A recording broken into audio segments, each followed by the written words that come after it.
Good afternoon, and welcome to Medallia's third quarter fiscal 2021 earnings conference call. Joining us today for today's call are Medallia's CEO, Leslie Stretch, and CFO, Roxanne Oulman. At this time, all participants are in a listen-only mode. After the speaker's presentation, there will be a question-and-answer session. To ask a question during the session, you will need to press star one on your telephone. With that, I would like to turn the call over to Roxanne Oulman for introductory remarks. Roxanne? Thank you, Mike. Welcome to Medallia's third quarter fiscal 2021 earnings conference call. We issued our earnings release a short time ago and furnished the Form 8-K to the SEC. To access the press release, please see the investor section on our website. With me today on the call is Leslie Stretch, President and CEO of Medallia. Before we begin, please remember, during the course of this call, we will be making forward-looking statements about the operations and future results of Medallia that may vary and involve many assumptions, risks, and uncertainties, including those related to the COVID-19 pandemic. To the extent possible, our forward-looking statements seek to take into account the impact of COVID-19. However, the crisis that this pandemic has created is very fluid and the situation is constantly evolving. If any of the risks or uncertainties related to the forward-looking statements develop, or if any of the assumptions related to the forward-looking statements prove incorrect, differ materially from those expressed or implied on our forward-looking statements. For a discussion of our risk factors associated with the forward-looking statements, please refer to the text in the company's press release issued today and to our periodic reports filed with the SEC, including our Form 10-Q dated September 9th, 2020. We disclaim any obligation to update any forward-looking statement. On the call today, we will refer to both GAAP and non-GAAP financial measures. The non-revenue financial figures discussed today are non-GAAP unless that the measure is stated as a GAAP number. Please refer to today's press release for a reconciliation of GAAP to non-GAAP financial performance and additional disclosures regarding these measures. Additionally, in conjunction with the release of our earnings report, we have posted on our website at medallia.com, under the Investor Relations section, additional charts that identify trended metric performance that we believe will aid in understanding and evaluating our performance over time. Now, I'll turn the call over to Leslie. Thank you, Roxanne. Good afternoon, everyone. Before I begin my prepared remarks, I would like to thank every Medallian for their hard work in 2020.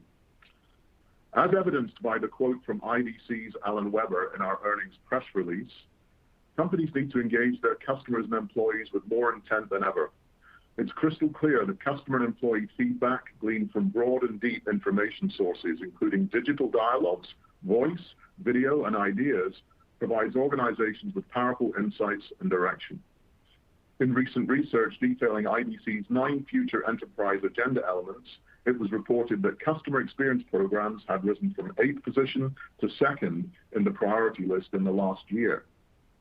Medallia's unique ability to capture, organize, and distribute feedback, deliver powerful insights, and create critical actions is key to our future growth in existing, new, and emerging markets.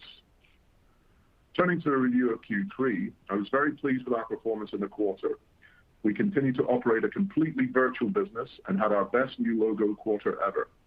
Increasingly, we see customers asking for one provider of voice of customer, voice of employee, as well as market research, text analytics, social listening, video, voice, ideas, and messaging. I believe that Medallia is unique in having all of these technologies today. In Q3, we had record revenue and record recurring revenue, and our operating income exceeded expectations again. We grew our SaaS revenue by 22%. We added 64 new logos in our enterprise business, and our mid-market growth continues to deliver. We had over 90 go-lives, almost a 40% increase from Q3 last year. We also had more than 20 partner-led implementations, including some of the larger projects. We now have over 1,000 enterprise customers. Our new logo activity underlines the importance of our broader signal capture, deep engagement technology, and robust communications capabilities. New logos accounted for almost 50% of new bookings, as compared to approximately 35% for prior quarters.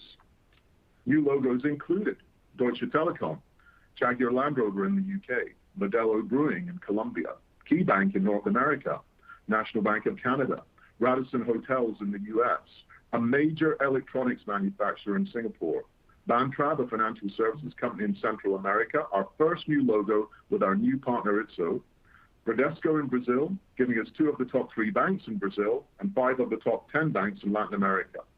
We also signed Woodside Homes in Utah and Jackson Hewitt Tax Services. In the public sector, we had notable wins at the GSA, FEMA, City of Tempe, City of San Diego, and Her Majesty's Land Registry. During the pandemic, a large pharmaceutical company plans to use Medallia Digital to provide vaccine information to healthcare providers and patients. McDonald's in Australia is already using Medallia for contact tracing. Our renewals also went well in the quarter with strong multi-year renewal, cross-sell and upsell action. A major insurer renewed for $11 million of total contract value. A major Japanese conglomerate expanded and renewed in a $5 million total contract value agreement. A major technology hardware company renewed $9 million in total contract value. And one of the world's largest consumer technology and communications businesses renewed for $3 million of total contract value. We also had some retailers again renew their commitments. One renewed for over $6 million in total contract value, and another for over $3 million. And a cruise line renewed for $4 million in total contract value. Turning to our acquired technology. Contributions from our tuck-ins are small so far, but fast growing. And I'm very pleased with new bookings from our acquired technologies, resulting in good new logos and some 7-figure commitments. In addition, the industry analyst group have commended our approach to building out the platform in this manner. Specifically, we've made 4 technology-focused acquisitions this year that expand feedback, signal capture, and the engagement and action-oriented capabilities of our platform. We work closely with our customers who see these as essential experience management technologies. The breadth of our platform is a key competitive differentiator, as evidenced by our new logo and competitive win rate success. I'm pleased about our recently strengthened contact center offering, combining the power of Medallia with our new speech and frontline engagement capabilities. Since the acquisition of Voci, which now forms the core of Medallia Speech, we have signed several 6-figure deals with large financial institutions, a 7-figure deal with a large retailer, along with several other 6-figure deals across a broad range of verticals. Our Q3 edition of Stella Connect for contact center agents has been well received by customers, showing good promise for Q4 and beyond. Stella Connect brings the power of feedback to the lifetime environment of the contact center and specifically adds potent capabilities to the new virtual service center world that is emerging today. This opportunity is important for now and the future, and the Stella capability is a central element of our partnership with Five9, which we announced this week. For Stella, we have already sold into the e-commerce division of 3 large retail customers, added one of the world's largest game publishers, Riot Games, and StockX, one of the fastest growing e-commerce companies. These deals are significant on their own, but importantly, represent new entry points for Medallia's core Experience Cloud offering. Sense 360 recently acquired's initial use case is the quick serve restaurant space, which has pivoted to curbside pickup and delivery. There is also an emerging retail proposition. The proposition is well understood by existing Medallia customers, and this is a natural cross-sell. These and our other acquisitions are important, not just because of their contribution to future new cross-sell and upsell bookings, but because they bring us customers with contracts, making it simpler to cross-sell Medallia Experience Cloud and Medallia Digital to new prospects. Highlighting our core platform, it's noteworthy that our digital capture technology in Medallia Experience Cloud is seeing dramatic growth of digital signals. We had some of our largest digital programs go live in Q3, including one of the largest Canadian banks and one of the largest automotive manufacturers in the world and one of the largest consumer electronics companies in the world. Specifically, a large U.S. bank has rolled out the technology to over 30 million mobile app users, and this is a use case we can repeat everywhere. Year over year, we've seen a nearly 50% increase in our digital customers. Combining digital technology with Medallia Experience Cloud and Stella Connect delivers real savings and speed of resolution in contact center use cases. One large property and casualty insurer realized in one area a 28% reduction in wasteful and time-consuming call center calls as a result of deploying Medallia Digital. In another case, a major retailer deployed Medallia Digital Feedback combined with web analytics across customer experience and e-commerce teams, discovering and resolving quickly a single issue that was worth a potential $5 million per month in lost revenue. Both these examples proving the clear ROI of our solutions. On the product front, we're expanding language support for Medallia Speech with 7 key languages being added to our portfolio. Our messaging platform, Zingle, achieved HIPAA compliance in the quarter. We enhanced Medallia's conversations to deliver sentiment-based adaptive surveys, delivering smarter customer interactions faster and increasing customer response rates. For our core platform, we added Zoom, Slack, and Teams integrations and added customer lifecycle mapping in our customer success module. Turning to employee engagement and experience, we've added our digital employee experience solution, enabling HR to get in-the-moment feedback from employees through a micro-pulse digital interaction. Just this November, we went live with one of our largest employee experience implementations, putting over 300,000 employees of a company on the platform. We expanded our integrator, implementer, and technology partnerships in the quarter. We now have 40 implementation partners, a 70% increase from a year ago. Our Service Quick Start solution for ServiceNow makes it easy for customers to share in-the-moment feedback. Medallia Tableau Connector brings together Medallia's best-in-class experience insights with Tableau's advanced analytics and data visualization capabilities. We formalized a new partner agreement with Oracle, and Ipsos and Medallia partnered to close Jaguar Land Rover, a new win I highlighted earlier. We saw continued acceleration with Deloitte. We signed a new reseller agreement and had several joint wins with Deloitte's government practice. Additionally, we signed over a dozen new ISV partners, including Vizier, Ipsos in Latin America, and KPMG in the UK. Our professional services business continues to be a strong differentiator for us, and this is made clear by direct feedback from our customers and our own Medallia implementation. We again delivered a strong go-live, revenue, and margin performance in Q3. As I previously mentioned, industry analysts are very positive about our technology roadmap. This week, we were proud to be named a leader in the inaugural Gartner Magic Quadrant for our space and received the highest placement for completeness of vision. You can download a copy of the report from our website. We're thrilled to be named a leader and recognized for our vision. We believe this result is a testament to our customers who helped shape our vision and roadmap and our employees who are the best in the business. It's clear that we have the deepest functionality for collecting and analyzing direct, indirect, and inferred feedback, and that we have strong partner relationships. We also can confirm that we have the highest percentage of client programs with over 1,000 users, as well as the highest average number of departments per client using our software out of all experience management vendors. Multiple analysts recognize our powerful vision and our unique capability for operationalizing voice of customer at scale, and our ability to measure the business value achieved from customer experience programs. Now, with 3 pandemic quarters behind us, we're pleased with the company's consistent performance. We see solid growth in our business. We have had a strong start to Q4, again underlined by a 7-figure life sciences deal already executed. And so we're providing today a high-level preliminary view of the coming year. Our projections reflect our confidence in our diversified end-user markets, product roadmap, and technology leadership. However, it's important to point out that our projections do not depend on a significant recovery in the travel and hospitality space, where we have a strong presence. As we grow, we intend to continue to invest in sales, marketing, and product to meet the needs of a very significant market opportunity. I'll now hand over to Roxanne for her report on our financial performance in Q3 and forward projections. Thank you, Leslie, and good afternoon, everyone. We reported strong financial results in Q3, including record total revenue and record SaaS revenue. As a quick reminder, unless otherwise noted, all numbers except revenue mentioned during my remarks today are non-GAAP. You can find a reconciliation from GAAP to non-GAAP results in today's press release. Total revenue for Q3 was $121 million, an increase of $18 million or 17% over Q3 of fiscal 2020. In Q3, subscription revenues were $96.9 million, an increase of $17 million or 22% year over year. Q3 included approximately $600,000 of subscription revenue from the acquisition of Sense 360, which was announced subsequent to the earnings call and thus was not contemplated in our prior guidance.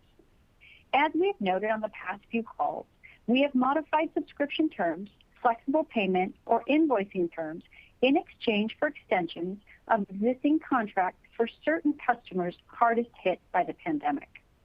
On average, the extension period was for 1 additional year. Consistent with what we projected on our last earnings call, the modified subscription terms have negatively impacted our subscription revenue in Q3 by approximately $1 million and by approximately $2 million on a year-to-date basis. We expect a similar impact in Q4 of fiscal 2021 and in Q1 of fiscal 2022 as we lapse this. It's important to keep in mind that this has no impact on our long-term current economics. As a reminder, the majority of our contracts are multi-year, irrevocable, include contracted minimums, and we expect our customers to honor their agreements. Professional services revenue was $24 million for the quarter, which increased 3% year over year. Recurring managed services revenue accounts for more than 50% of our total professional services revenue, which is consistent with recent quarters. As a result, recurring revenue continues to be at 90% of total revenue. Turning to some key metrics, we continue to see strong growth in new logos.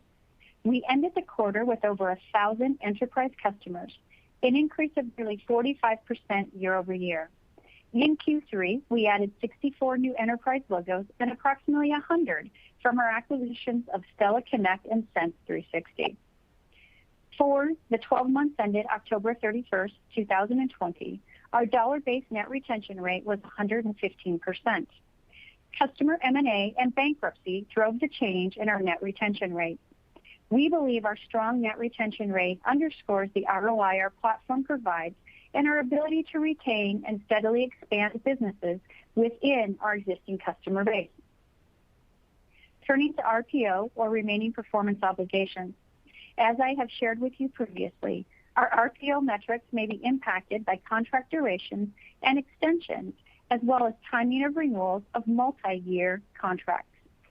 So while RPO provides for strong visibility, it may fluctuate from quarter to quarter. As of October 31st, total RPO was $732 million, an increase of 25% year over year. Current RPO, which is the amount we expect to recognize as revenue over the next 12 months, totaled $346 million, an increase of 19% year over year. Non-current RPO totaled $386 million, an increase of 31% year over year. We are now facing tougher comparables in the non-current RPO metric on a year versus a year ago basis as a result of our success last year in signing multi-year renewals.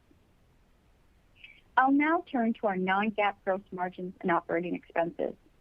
Subscription revenue gross margin was 81.1% compared to 81.5% in the year ago quarter. In Q3, professional services gross margin was 16.1% compared to 16.5% in Q3 of the last year. We continue to focus on building out our partner ecosystem, so we expect professional services gross margin will range between 10 to 12% in Q4. Sales and marketing expenses in Q3 were $46.3 million, or 38% of revenue. R&D expenses were $22.9 million for the quarter, or 19% of revenue. R&D remains an important investment area as we expand our platform. G&A expenses were $11.2 million, or 9% of revenue in the quarter. We expect additional leverage on the G&A line over the longer term. Non-GAAP operating margin in the quarter was 1.7% compared to a negative 2% in the year ago quarter. Non-GAAP net income was $1.1 million compared to a loss of $900,000 in Q3 of last year. Turning to the balance sheet, we ended the quarter with $657.1 million in cash and cash equivalents, current and non-current marketable securities. The increase in cash included the proceeds of approximately $497 million from the convertible note offering in September. In connection with the convert, in order to reduce potential dilution, we purchased a capped call that upon conversion, the notes will not be diluted until the stock price is $58.30 per share or higher. Subscription deferred revenue was $172.1 million, an increase of 21% over the prior year. Let's move on to discuss subscription billings, which we define as subscription revenue plus change in sequential subscription deferred revenue and contract assets. As you know, there are a wide variety of factors that influence this metric. Therefore, quarter-to-quarter fluctuations in billing should not be taken as an indication of changes in future revenue. We believe that the 12-month trailing subscription billings growth rate is a more meaningful measure of our performance. For Q3 of fiscal 2021, our trailing 12-month subscription billings growth rate was 20%. On a trailing 12-month basis, subscription billings were negatively impacted by approximately $5 million due to new bookings with invoicing terms that ramp over a multi-year period. Now, turning to cash flow. We used $14.9 million in cash from operations during the quarter, representing an operating cash flow margin of negative 12%, an improvement from the negative 18% we generated in Q3 of last year. As a reminder, we historically experienced seasonality in cash flow from operations, given that over 40% of our billings occur in the fourth quarter.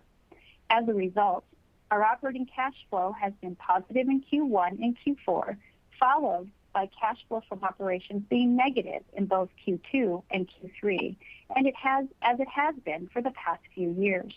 We anticipate this seasonality to continue. Moving to guidance. For Q4, we are projecting total revenue to be between $123.5 and $125.5 million, representing a growth rate of 12 to 14% year over year. We expect subscription revenue to be in the range of $100.5 to $101.5 million, representing growth of 17 to 18% year over year. For Q4, we expect non-GAAP operating income to be in the range of $200,000 to $700,000.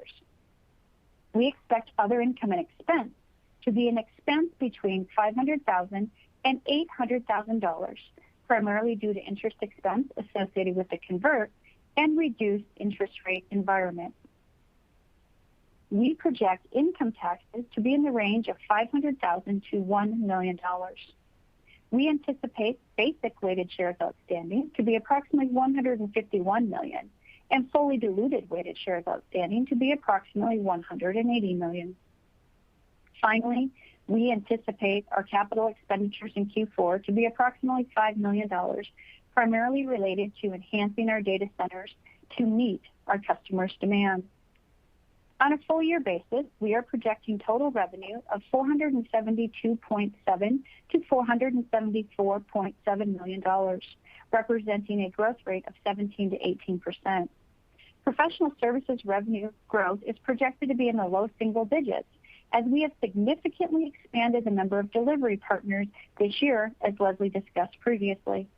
In addition, we continue to reduce implementation costs through our pre-configured industry package solutions. For fiscal 2021, we are projecting subscription revenue of $379.3 to $380.3 million, representing a subscription revenue growth rate of 22% over the prior year. Note that we estimate that the COVID concessions will create a headwind of approximately $3 million.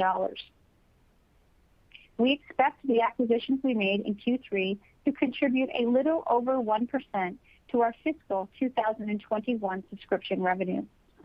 For fiscal 2021, we expect basic weighted shares outstanding to be approximately 145 million and fully diluted weighted shares outstanding to be approximately 176 million. Looking ahead, while we have not finalized our fiscal 2022 planning cycle, we'd like to provide a preliminary outlook for next year as we remain confident in our execution, diversified end user markets, product roadmap, and leadership position. For fiscal 2022, we expect total revenue to be approximately $555 million, with subscription revenue of approximately $457 million. In conclusion, Customer intelligence has become an integral part of digital transformation and is a critical area of software spend. We are committed to maintaining our innovative edge and the opportunity to invest in R&D and our go-to-market efforts. Leslie and I will now take your questions. Operator?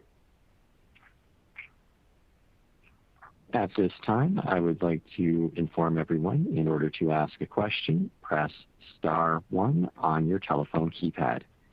To withdraw your question, press the pound or hash key. Please stand by while we compile the Q&A roster. Your first question comes from the line of Brad Zelnick from Credit Suisse. Please go ahead. Great. Thank you so much for taking my questions, and congrats on a nice quarter. Maybe for Leslie, Leslie, as more of your customers' touch points with their customers and users go more digital versus physical, and will likely only be more so digital into the future, how is that changing the needs of customer experience management? Does it make it easier for you to help close the feedback loop and highlight the value of your solutions? How is that helping, if at all, drive more business? I think that's a great question, Brad, so thank you. I think that the digital story really plays into our early investments. We invested earlier than anybody else in the digital technology. If you think about the way every customer journey and every employee journey has now changed, it's become more intense, it's shortened, it's faster, it's more urgent, and all that speaks to technologies that serve that communication situation. And so our conversations technology, our digital technology, our instant voice, video, and so on, all really create much more effective, powerful responses than just surveys. Surveys still important, but if that's all you've got in your bag, then that is a different type of communication medium, longer-winded and more orientated to the physical world.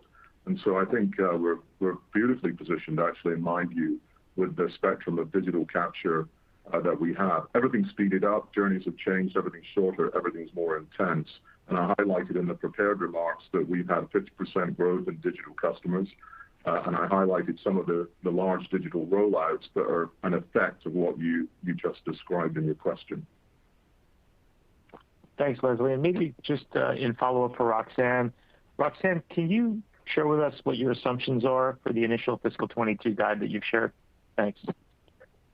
So when we put our fiscal 22 together, our guidance, and as you know, we're still in our planning process, we really looked at the strength of the business that we've experienced in the last 2 quarters and also the strength in our pipeline. And based on what I'm seeing, I'm confident with what we've provided for our fiscal FY 22 guidance. And, we've posted 22%, or we're guiding to a 22% subscription growth rate this year. And we're excited about what we see overall. And we're not anticipating that there would be any significant recovery in travel or hospitality in FY 22. Excellent. Thank you so much for taking my questions. Thank you, Brad. Your next question comes from the line of Phil Winslow from Wells Fargo. Please go ahead.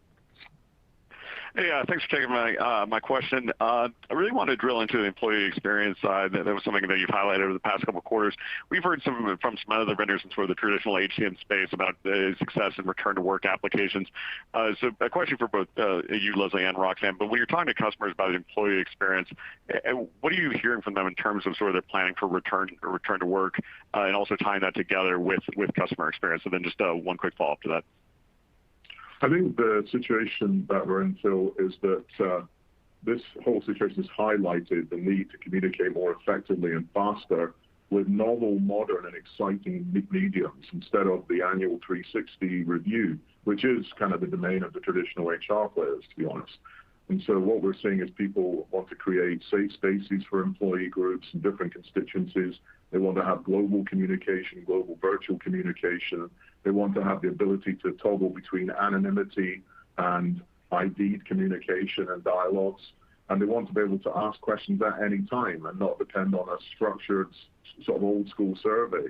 And so that's really coming to the fore. And we mentioned, I think, on our last call that we'd added quite a number of new large employee experience customers. And I highlighted in my prepared remarks, we had one very large, and we're not allowed to name them, but one very large deployment just gone live. And so it's really critical. But I think in everybody that I talk to every day, even yesterday talking to a major organization, it's number one priority to create this connected tissue. And at the moment, they're served by 360-degree reviews, periodic surveys, and what I would regard as old technology. So I think we're very well positioned, but it's a permanent feature of the future. I think people were caught out in not having this type of communications capability in place as the pandemic began. So I don't think we're going to go back to once a year asking our colleagues, our employees, our team members, how they think we're doing or how things are. That has got to go away. It's got to be a consistent and a safe communication place, and our digital technology creates that. Got it. Then just one follow-up. You noted some customer wins this quarter, one of which was actually in the hospitality space, hotel, restaurant, obviously some of the more impacted industries here, which I think has surprised some people that they'd be spending anything right now. But when you think about, or when you do win business with some of these impacted industries, what are they telling you about why they are prioritizing spend on Medallia now? Well, for all of the prior reasons in the employee context, all of those messages really apply to customers too. Deeper, more persistent connection. The hospitality, the corporate side of hospitality, as Roxanne said, we don't expect and we're not planning on a return there. We don't need that to make the projection. But the domestic travel, the leisure travel sector has had some recovery. But this particular business, it's a decent sized commitment as well. They just want to be ready for that phased return, the domestic traveler, the leisure traveler, and then the corporate traveler, and so on. And they actually do have some decent occupancy, so they do need the feedback technology. They have tried other survey technologies in the past, and they want to move to the modern, all-integrated platform, voice, video, et cetera, all of the offerings that we have. But I also highlighted renewals.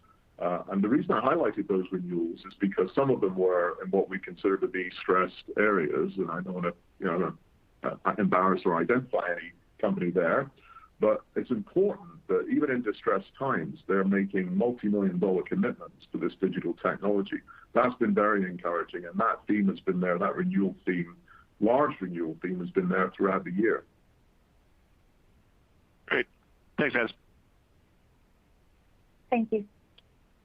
Your next question comes from the line of Tom Roderick from Stifel. Please go ahead. Hi, Leslie. Hi, Roxanne. Thanks for taking my questions.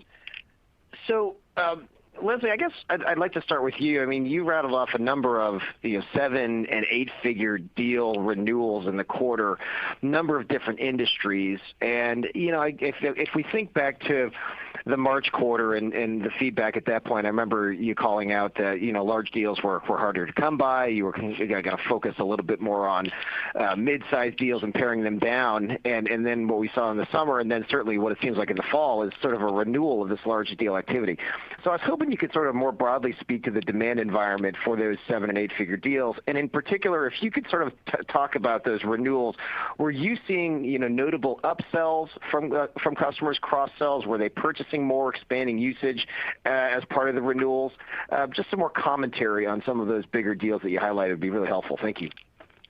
Yeah, no, great question. So this is not actually in cyclical terms, our biggest renewal quarter. Q3 is not our biggest renewal quarter. But that's another reason I wanted to highlight those renewals. But I think the key thing in my prepared remarks was that nearly 50% of the bookings came from new wins. And new competitive wins in many cases, where we saw survey market research players putting in low-ball deals and they weren't successful. We won the lion's share of the enterprise logos. So we had that, we had the renewals, and we also had this now year-old, very young mid-market business really performing as well. And so it's really across the spectrum. It's our goal was to have nice, even keel, no drama quarters where we're getting something from mid-market, our renewals are solid, and we're getting a decent share, and actually more than our fair share of the enterprise deals. So I think that Q4 is actually an interesting quarter for us. It's one of our bigger renewals quarters. It's also one of our harder compares.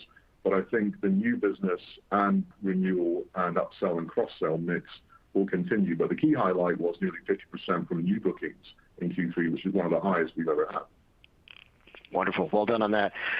Roxanne, follow up for you. Just, I think if I heard you correctly, and I know you've been getting a lot of questions about the acquisition contributions. I think you might have said 1% of fiscal 21 revenues coming from acquisitions. So perhaps you could repeat that. But then, independent of that, knowing that some of those acquisitions were more back-end loaded when they closed and how they'll contribute to GAAP revenues, could you provide us sort of a like-for-like compare of how we ought to think about that those acquisitions contributing to your initial look at FY22, and if the answer is we can't project what they're going to do or we don't know exactly, perhaps we could just take an annualized look at what those acquisitions were in cumulative fashion and apply that. But just any more commentary you could have as you constructed your fiscal 22 guidance. Thank you. You're right, Tom. What I shared on the call is that the revenue from the acquired revenue from the acquisitions is very immaterial. When we make these acquisitions, we are looking for technology. And we are looking for an opportunity to really take this and grow it as we have. And Leslie shared with you on the call that we've had some very successful wins with our Medallia speech product. We've had several six-figure and we've had seven-figure deals. We are very focused on using this technology to build out the best possible platform. And you're seeing that. You're seeing that in the industry remarks. You're seeing that in our new logos. And you're seeing that in the feedback that we get from our customers. And as we've shared with you previously, when we make these acquisitions, we do work closely with our customers. So the amount that it impacts this year is nominal, and the amount that it impacts next year is nominal. What we're focused on is building out this platform and our ability to continue to cross-sell and upsell this technology as successfully as we have at this point. Great. Really helpful. Thank you. I'll jump back in the queue. Thank you. Your next question comes from the line of Scott Berg from Needham & Company. Please go ahead. Hi, Leslie and Roxanne. Congrats on a nice quarter here. I guess two for me. First of all, Leslie, you announced a partnership with Five9 this week, and the company's been active. Medallia's been active in the contact center space, trying to, I guess, nudge your way in there with a couple of acquisitions. Can you talk about that relationship, what it gives you, and maybe where your functionality in the contact center starts or ends versus where theirs is today? Yeah, that's a great question, Scott. Brand new partnerships have just announced. So I think there's a multitude of solicited, unsolicited signals that can be collected outside of the call center that give a much richer view of the customer. You combine that feedback with some of the absolutely vital data that Five9 collects. Think of all the voice data that they cannot collect, and you get a much more powerful picture of customer. And we have some good joint customers and some good joint initiatives underway. Early days in the partnership, but it makes perfect sense to have that connection. Our Stellar Connect product is really complementary, again, because it's using the feedback data sources to create the coaching, the live in-the-minute coaching scripts and ideas, and distribute those to now distributed virtual service center people. So I think the combination actually helps deliver this idea of service rather than just responding contact center environments. Those are changing. And so Five9 is a leader in that space, so really happy with that partnership. Got it. Helpful. And then last question on the M&A front. 2020 and certainly the back half of 2019 has been active for you guys. As you look forward over the next 12 to 18 months, do you think the pace of acquisitions for the company changes materially, or is it really just being opportunistic in terms of what you see out there at any one point in time? Thank you. Well, without giving everything away, I think there are technologies that we really like, that some of which we're building. We're building more than we buy. We're building a ton of things. I gave some small summary of some of the product developments underway at the moment. But there's always opportunities. The market presents opportunities, and we're always on the lookout. We have to be. The beauty of this platform is that there are a number of signals, a number of AI technologies, a number of data technologies that we really like. And so I expect that we'll continue. Right now, we're about focusing in on execution for the remainder of this year. But I expect us to continue, as other SaaS companies do, to take opportunities as and when they arise. We're well financed to do that. It's just part of our process and approach. But right now, let's focus on executing for the remainder of the year. Great. Congrats, and thanks for taking my questions. Thank you. Your next question comes from the line of Rob Oliver from Baird. Please go ahead. Great. Hi, thanks, guys. Good evening, and thanks for taking my question. I also just wanted to touch on the renewals, Leslie, and recognizing that obviously, as you mentioned, half of the new bookings came from new logos. I'm just curious, though. You mentioned a cruise line, and I guess it's a follow-up to Tom's question, and you didn't want to call out any particular industry, but a $4 million multi-year renewal with a particularly distressed industry. I'm just curious, with all of the technology tuck-ins that you guys have made over the past year, a very small revenue contribution right now. But when you look at something like a cruise line or other distressed industries, when you come into a renewal with those sorts of customers, how much additional leverage does it give you guys, and how much of an opportunity does it give you to park innovative new technologies with those customers who might otherwise be maybe looking at downspend in this environment? And then I had a quick follow-up. Yeah, that's a great question. I think that certainly our breadth of offerings and our modularization of the offerings gives us fungibility, gives us the ability to add value. That's not really been a big feature. These have been more apples for apples types of renewals. And actually, these companies believe they have futures, and they may start to have quite bright futures, actually.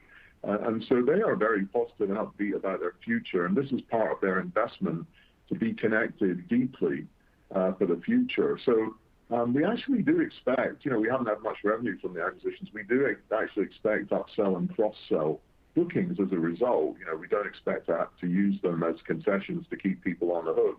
We haven't had to. But so I would say in travel and hospitality, we're not depending on some magical vaccine-driven recovery there. We don't need that for our projections. But actually what we've seen in dialogues with that sector, which is very important, is that people are determined. They've learned a lot, and they want to have a dialogue with their customers right now, even if it's a quieter time for them, to prepare for the future. What do you expect from PPE and safety? What do you expect from the way we conduct our operations in the future, pandemic, post-pandemic? So they want to have that dialogue, and so they really need the technology and the connection. Great. That's helpful, Leslie. Thank you. And then, Roxanne, I think you said that on the billings it was a $5 million impact to billings that had gone into multi-year contracts. I'm just curious if that is also a component of some of the relief that you guys are providing to customers. And I apologize. I think you might have alluded to that previously, but the ability to renew over a longer time frame. Thank you. So what I was referring to when I was talking about the billings impact is that we have had limited situations with new customers that we ramp the invoicing over time. So we may invoice them less in the first year than we invoice them in the second year. And so you're seeing that is providing some headwind. And so what we're really focused on is all customers at this point in all industries. We think we have a product that everyone can use, that is essential not only today, but is essential in the future. And, we're working with every customer. We have new customers who, life sciences and healthcare customers, for example, that using Medallia and using this technology is completely different. And so if we're providing ramped billing and that helps them as they continue to grow and build their platform, that's very effective for both of us. So we're really pleased about what we're seeing overall. All right, great. That's helpful. Thanks again, guys. Thank you. Your next question comes from the line of Richard Baldry from Roth Capital. Please go ahead. Thanks. Turning back to acquisition potential, seen a fairly expensive one, completed of late by another SaaS vendor of material scale. So how do you see price expectations changing, in sort of companies you're talking to? Do you think it's still rational, or is there some of that rationality sort of dissipating in your communications?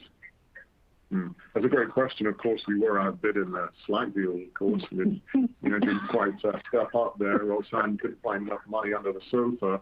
But look, we are not, in our history as a management team, as you know, is not to be irrational buyers. We're very frugal with our investors and customers' money overall. We're looking at, that's why we like early stage winners in technology that tend not to have invested much in sales and marketing, which is why they don't have a lot of revenue contribution in the early days. We've done very well from that. If you look back at our digital product now that was an acquisition years ago, it's done extremely well. If you look at our ideas technology, it's done very well, messaging and so on. And so, we're going to keep that kind of target criteria, if you like. We do talk to, private companies, right? Private companies always think they're worth, way more than they may really be because they haven't had the discipline of the public market making money, looking at billings, looking at growing their business consistently and steadily. And so, we're not interested in overpaying. We're not that yet. We're not that scale yet. We're interested in smart technologies. It's got a few things. Don't want to reveal them to our competitors who always listen to this call. So we really are going to keep that kind of criteria. Right now, it's about executing in Q4, setting us up for next year, and actually hiring more mid-market salespeople around the globe. We've got some pretty stiff targets. We actually have enough sales capacity to do our projections, but that shouldn't mean that we should stop investing in sales and marketing. And we've got a big build program underway. Our roadmap is massive, and we're spending a lot of time and money on that. And so all of those things are important. And turn back to one you just touched on a little bit, but in your wins with people like FEMA or GSA, who maybe they're a bit more active in a COVID-type environment, but I don't tend to think of government agencies as particularly interested in service and what people think of them, given their monopoly sort of position. So maybe can you walk us through sort of the mentality behind dealing with federal or any government entities versus private industry, what you see there, and how broadly you think you can penetrate those types of markets? Thanks. Yeah, well, that is a great question. I thank you for that. But I respectfully disagree with you on this one, Rich, because I think the federal, state, local, and education academic is really important. I'll come to that. We have seen also great progress, and I mentioned for this Q4 already a good new life sciences deal, great progress in healthcare and life sciences, think patient experience. Why should citizen experience be any different? I can tell you from the hard work of our government team and also some of the brilliant government colleagues that we brought into Medallia, that every tier of government is passionate about citizen experiences and at the moment patient experience, and they absolutely want to avail themselves of the very best technology. And so we positioned ourselves through FedRAMP qualification and through the right commercial structures to make it easy for government to acquire cost-effective, up-to-the-minute citizen experience technology versus the old survey stuff that used to be there. And also in the academic market, actually we only gave a few logos on the call. We actually had more success than that we didn't report in the call. We don't want to name the agencies involved. But also in the academic market, you've had a couple of survey players there, frankly, shooting fish in a barrel and frankly overcharging higher education for simple survey services. And we intend to have a crack at that market. There's absolutely nothing to lose for us going after that too. And that's part of our investment in sales and marketing around the world as well. It's a good market. So I'm actually enthusiastic about our progress. We had almost nothing in the sector a year ago.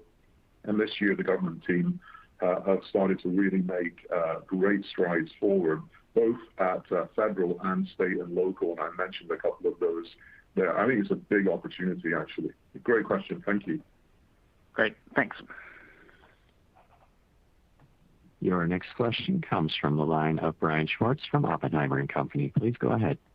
Yeah, hi. Thanks for taking my questions this afternoon. Good job on the quarter here.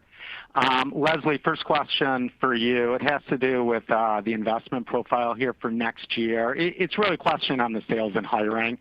Are there any particular product areas and or geographies that you see that there's a big opportunity where it's more of a function that the company just doesn't have enough sales bandwidth today? I realize you got to expand everywhere, so I understand that. But is there anything that stands out to you in that front in terms of either geographies or product lines? Yeah, actually, great question. Actually, both. And also verticals. I kind of alluded to some of the new verticals there. We're having great success in healthcare and life sciences.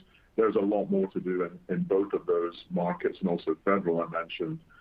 Geographically, the big regions, Latin America actually had a nice recovery in Q3, but the big regions for us are EMEA, which had a great Q3, and also APAC, which is a phenomenal business with great leadership, a great team out there.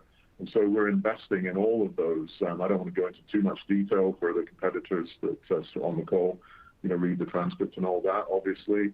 But great opportunities in those regions, and frankly, competitive opportunities too that we see. We see disruption and dislocation, and just people not catching up with the spectrum, the digital spectrum that we've created. So there's a gap that we can exploit. So definitely APAC and EMEA, and of course always all day long North America. Thank you for that color, Leslie. And one for Roxanne, just a quick one on the dollar-based net expansion number. You talked about it in your introductory comments why it had some pressure here this quarter. But my question is, do you feel that this sort of mid-one-teens range is an area that the company would bottom out at? I know there's still a lot of uncertainty out there in the market. I don't want to peg you down too much, but do you feel better that metric could normalize here in the quarters ahead? Thanks. So historically, we have been in the mid to high teens, and we had a great quarter, not only from a new logo perspective, but also from an expansion perspective. And as I shared on the call, our net retention rate was impacted by some customers who either filed for bankruptcy or merged with another company or were acquired. However, when I look ahead, we've shared before that we think ultimately we should be able to get this net retention rate over 120%. We have over 1,000 customers at this point. We added 50% of our bookings came from new logos. And we have a very robust product portfolio with 15 different modules that we can cross-sell. And it's not just cross-sell, it's the expansion. And you heard Leslie also talk about the Magic Partner and the other analyst feedback that we've received in regards to the fact that we have the most robust platform with the most individuals on it and is used most broadly throughout the departments of these organizations. So I'm optimistic about what we can do in the future. I'm optimistic about what I see. We have 1,000 new customers, 1,000 customers that we can continue to cross-sell and upsell to while we continue to add new logos. Thank you for taking my questions today. Thank you, Brian. Your next question comes from the line of Bhavan Suri from William Blair. Please go ahead. Great. Thank you for taking my questions, and let me echo congrats, especially on the new logo ads. That was really solid. I want to touch a little bit on the partner systems, outside of your bid to acquire a collaboration company. You're obviously partnered with Adobe, Salesforce, ServiceNow, as well as global SIs. Leslie, this has been part of your plan coming on board. You've added the partnerships. I guess just give us an update on how they're performing according to your expectations, both the software partnerships as well as the delivery partnerships. Yeah, I actually am quite pleased. I can see it's pretty early days. But most of these are less than a year in the making, and some we just announced new ones too. So it's very early days for the channel. I'm actually very pleased with what the channel team have done. And just the appetite with these partners, we're in our second year actually with Adobe now. That's probably the longest one. And also ServiceNow integrations. And I see collaboration, there's good collaboration in the field. In some of these large deals, you'll see Salesforce, ServiceNow, Adobe all day long. They're all in there. So having these integrations and partnerships, and in some cases, actually revenue share agreements is a good thing, and it's really bolstered our win rate. There's no doubt about that. I think I attribute the increase in the new bookings percentage to those partnerships. I wouldn't single out any one of them. I don't think that's appropriate, actually, but those are probably the top ones. But we've got some great new partners, market research partner, Ipsos, which is a super partner company, we've done very well with. I'm very pleased with the systems integrators, particularly the work of Accenture and also really Deloitte, where we've got some really meaningful traction now. But again, it's early days, So far, so good. And I think we are the only really credible, open enterprise partner in the space. And we don't do anything that any of these companies do. And we don't have any pretensions to do that either. I think that is important as we operate with them in these new deal scenarios that we see. Yeah, that actually leads me to my second question, or sort of, I guess, a broader question. And you've touched on it. So you don't do SFA, Salesforce Automation, for example, and you don't do e-commerce, but customer experience touches a lot of things, right? It does encroach a little bit on marketing. It certainly encroaches on communications a little bit. It certainly encroaches on not just the analytic of analyzing what people are doing, but then also the action, like go do this to fix it. Like, someone's disappointed at a hotel, it gets routed through your technology and someone gets to call them. How do you think about that sort of, encroaching on the biggest space? Because obviously the category itself is pretty nascent, the overall customer experience, and there's lots of people playing in it. So I'd love to understand how you think about the box you set yourself in, which is bigger than where you are today, obviously, but how do you sort of define that? That'd be great to understand. Yeah, no, that's a great question. I think that the core for us is really getting to the truth of feedback, is creating safe spaces for feedback, doing it digitally, doing it fast in the current environment, understanding that customer journeys have changed. And nobody really does that. Simple surveys don't do that. They're certainly part of the equation, but they're by no means the whole story. It's all of this other signal capture that the customers want. The customers have demanded that. It's a customer-driven roadmap. But right now, and actually for the foreseeable future, there's plenty of room for us. Even with our messaging technology, it's not, we use actually Twilio in the underlying transport layer. They're a great partner. We don't butt up against any of these. And as you say, we don't do SFA, we don't do any of those things. And actually in marketing, it's added value. You want to send out marketing campaigns with the benefit of feedback about individual customers. That's a massive scaling computational challenge, right? Identify the individual customer, understand his feedback in his situation and context before you try and sell him something else through a marketing campaign. Adobe's one of the best at that, and using feedback to route those campaigns is really powerful. So it's a great complement. We've got plenty of room for maneuver, as you say, and it's a nascent market. It's really just emerging into the digital feedback market that it really should have been all along. And I think plenty of room to maneuver for the foreseeable future, next few years. Got it. That's really helpful. Thanks, guys. Thanks for my questions. Thank you. Thank you. Your next question comes from the line of Drew Foster from Citigroup. Please go ahead. Hey guys, thanks for taking the questions. As you're thinking about whether it's bookings or billings, Q4 is obviously typically a very important quarter for Medallia from a transaction volume perspective. And at the same time, we've seen kind of varying degrees of success across the broader software and tech space with companies such as yourselves who are more exposed to a larger enterprise demographic. So Leslie, kind of wondering if you could double click on some proof points or customer anecdotes that would help us gauge your confidence level closing out the year. I mean, last quarter and this quarter, you mentioned larger deals and even some mega deals, and also cited that experience initiatives are sort of rising in priority among CEOs and so forth. So it's evident you're seeing pockets of strength there, and large deals are still happening, but just kind of help us gauge potential risk for customers maybe wanting to wait for slightly better operating environments, or just sense of urgency around getting large deals done, especially here in Q4. Yeah, well, I think that's a realistic view of the world and observation. That to that end, we've moved into new markets this year that we were really not in, healthcare and life sciences, most notably, and certainly we've seen our government sector start to deliver. So I'm really excited about that. At the same time, we saw travel and hospitality really moribund for a while. And so although we've seen, some feedback volumes rising in some of those sectors, but, we're not dependent now on, Medallia a few years ago as a private company was a big deal only sort of story, and very successful too.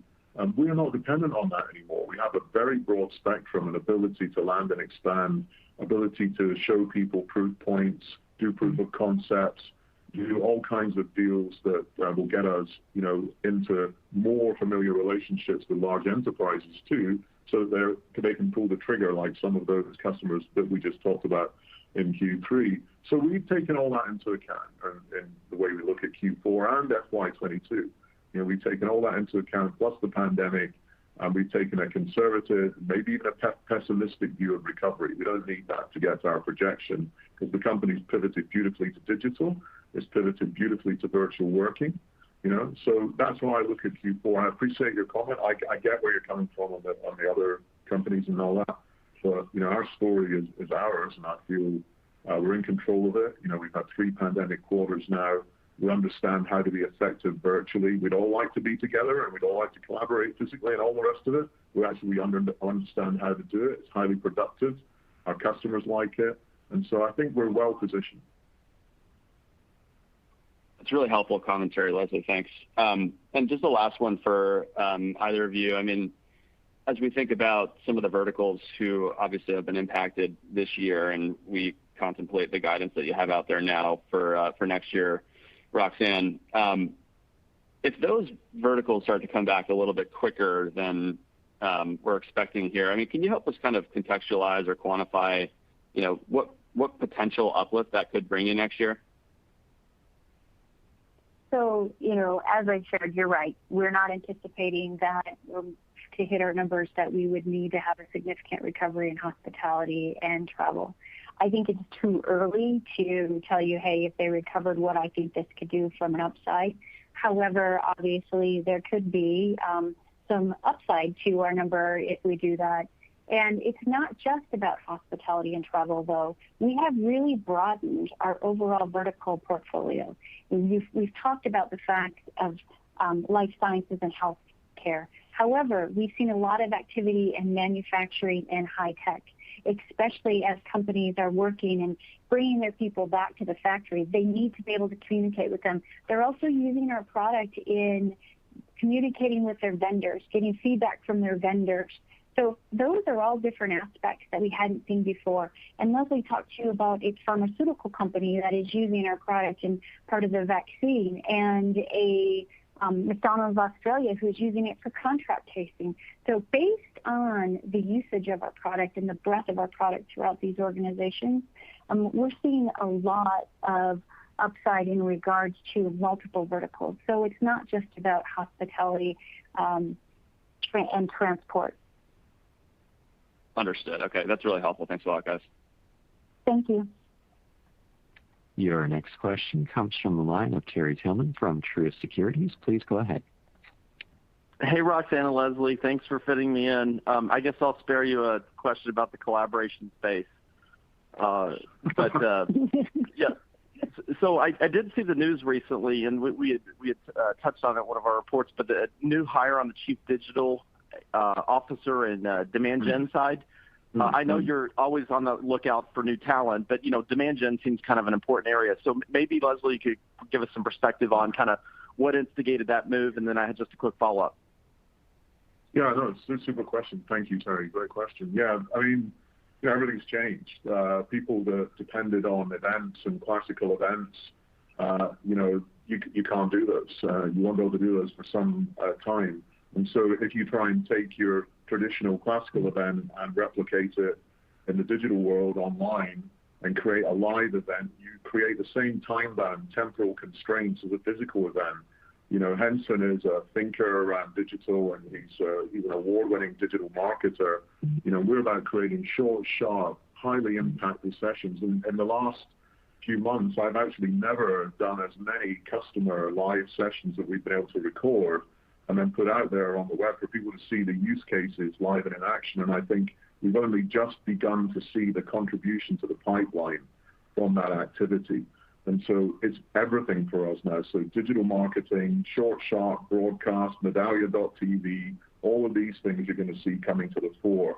And we want to be best in class at it. And we've certainly got the team, the marketing team to do that. So that was why we moved there quite aggressively, quite quickly. And I expect to see, big things from it. We can already feel the effect on the pipeline. But I'm not saying too much more about that, but that's how we think about it. That's great. And maybe, Roxanne, just a really quick one for you, and again, thanks for fitting me in. But the concept of $5 or so million in billings kind of impact this year, from ramp deals and the idea of modified subscription terms. I know you're just guiding to subscription and total revenue, which is very helpful for FY22, by the way. But as you look into next year, and again, I know you're not going to talk about like billings and things like that, and that could be lumpy. But do you, at a high level, would you expect kind of more of the same next year, or do you think that some of these dynamics you all had to deal with could start to ebb? Thank you, and nice job. Well, I think some of the dynamics that we've worked with will ebb because we've seen some of those dynamics ebb. If you look at the concession impact from a revenue perspective, the concession impact has been consistent over the last 2 quarters. So said differently, we haven't made additional concessions in with those impacted customers. So, I think that when you look at our renewals that we've had, and, someone asked a question about the renewal with the cruise line, we've also had significant renewals with hospitality or even retail companies that have been impacted. So with that said, I think that the impacts that we're seeing this year should start to, be much less.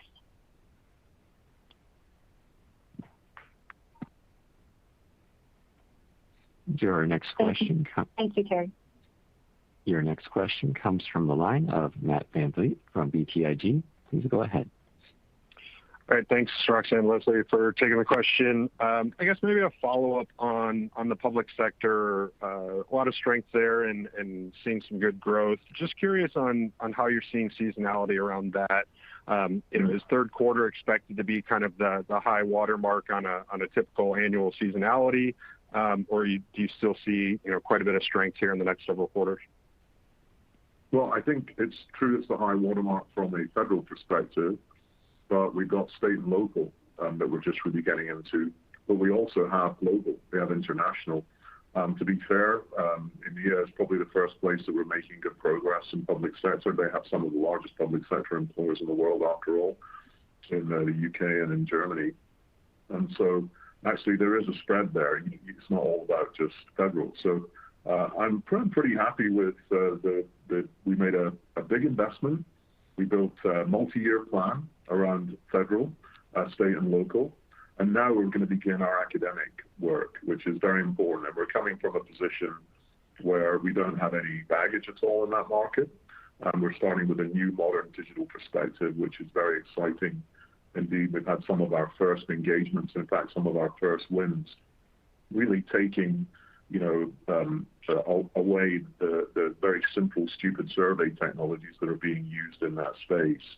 And they are crying out for more than the survey technologies can provide them. So I'm actually buoyant about public sector across the year, and not just the normal fall, as you point out, federal kind of spending phase.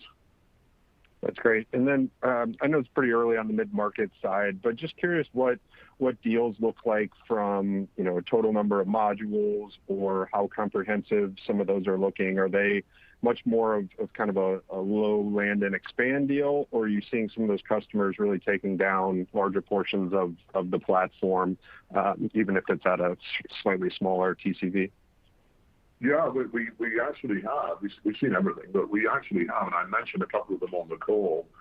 We got this fabulous home builder that really was a long-standing customer of a well-known survey market research vendor, and when they realized they could have fully modern digital spectrum that we can provide, they were all over it.